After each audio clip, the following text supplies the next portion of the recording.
Tragedy हुई है,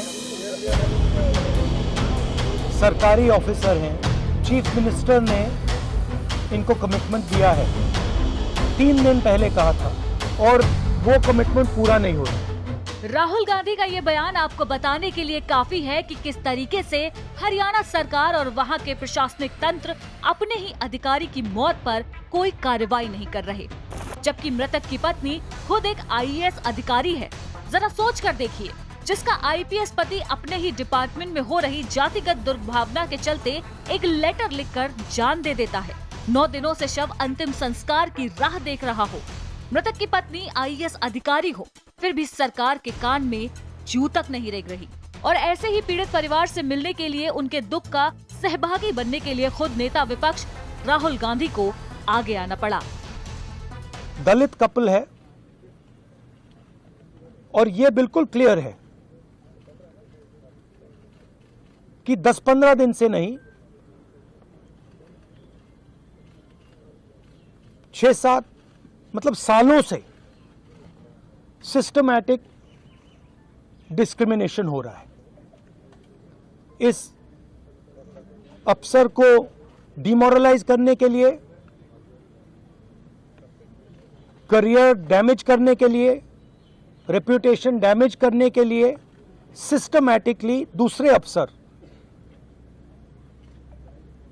काम कर रहे थे। राहुल गांधी का ये बयान कि दलित होने के कारण इस परिवार, खासकर पति पत्नी को सालों से इनके विभाग के लोग जाति के नाम पर नीचा दिखा रहे थे, ये वो सच्चाई है जो हम आजादी के 75 साल होने पर अमृत काल मनाने के बाद भी देश से जाति के बड़े होने का टैग नहीं हटा पा रहे।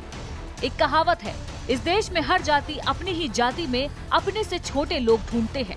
ठीक वैसे ही देश में दलित कहीं भी हो, किसी भी पद पर पहुंच जाए, उसे जातिगत दुर्भावना का सामना करना पड़ता है। सोचिए जरा, आईपीएस और आईएएस जैसे सरकारी पद पर होने के बाद भी जो आईपीएस पूरन सिंह के साथ हुआ, उससे बुरा सलूक तो रोज निचले तबके के लोगों के साथ होता होगा। यही बात राहुल गांधी भी कहते हैं। तो ये सिर्फ एक परिवार का मामला नहीं है, देश में करोड़ों दलित भाई बहन हैं, उनको गलत मैसेज जा रहा है। क्या मैसेज जा रहा है? कि आप कितने भी सक्सेसफुल हो, कितने भी इंटेलिजेंट हो, कितने भी कैपेबल हो, अगर आप दलित हो, आपको दबाया जा सकता है, आपको कुचला जा सकता है, आपको फेंका जा सकता है, और यह हमारे लिए एक्सेप्टेबल नहीं है।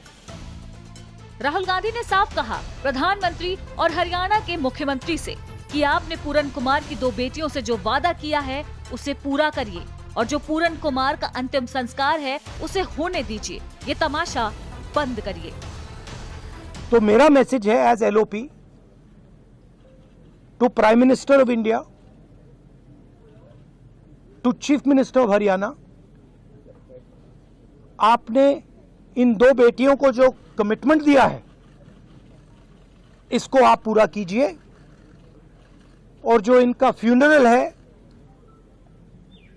पापा का फ्यूनरल है, उसको होने दीजिए, और ये तमाशा अब बंद करिए। तो ये क्लियर मैसेज मैं प्रधानमंत्री को देना चाहता हूं, हरियाणा के चीफ मिनिस्टर को देना चाहता हूं कि एक्शन लीजिए, ऑफिसर्स पे कार्रवाई कीजिए, और इस परिवार पर जो प्रेशर है उसको हटाइए। इंसानियत की जहनियत पर सवाल है कि क्या कोई जाति के हिसाब से बड़ा होता है कि कर्मों के हिसाब से। अब आधुनिकता की दौड़ में दुनिया मंगल पर पहुंच गई है, तब भी भारत के लोग जाति से आगे नहीं बढ़ पाए। ये पूरन कुमार आईपीएस न होते तो शायद हमें आपको पता भी न चलता, कहीं कोने में खबर दब जाती। अभी भी सैकड़ों लोग नाले की सफाई में जान गंवा देते हैं क्योंकि वो दलित हैं। अभी भी दलितों की बहन बेटियों को ऊंची जाति के लोग अपनी हवस का शिकार बना लेते हैं। लेकिन देश में इन सब खबरों पर चर्चा भी राज्य के हिसाब से होती है। हरियाणा, यूपी, राजस्थान, मध्य प्रदेश, बिहार, बंगाल, कर्नाटक, ऐसा कोई राज्य नहीं जहां दलितों के साथ अन्याय न होता हो। हरियाणा में जाति के कारण जान देने वाला आईपीएस है, इसलिए खबर बन गई। लेकिन आखिर कब तक इस देश में दलितों के साथ ऐसा सलूक होता रहेगा? क्या सबका साथ सबका विकास केवल महज एक चुनावी नारा है, या फिर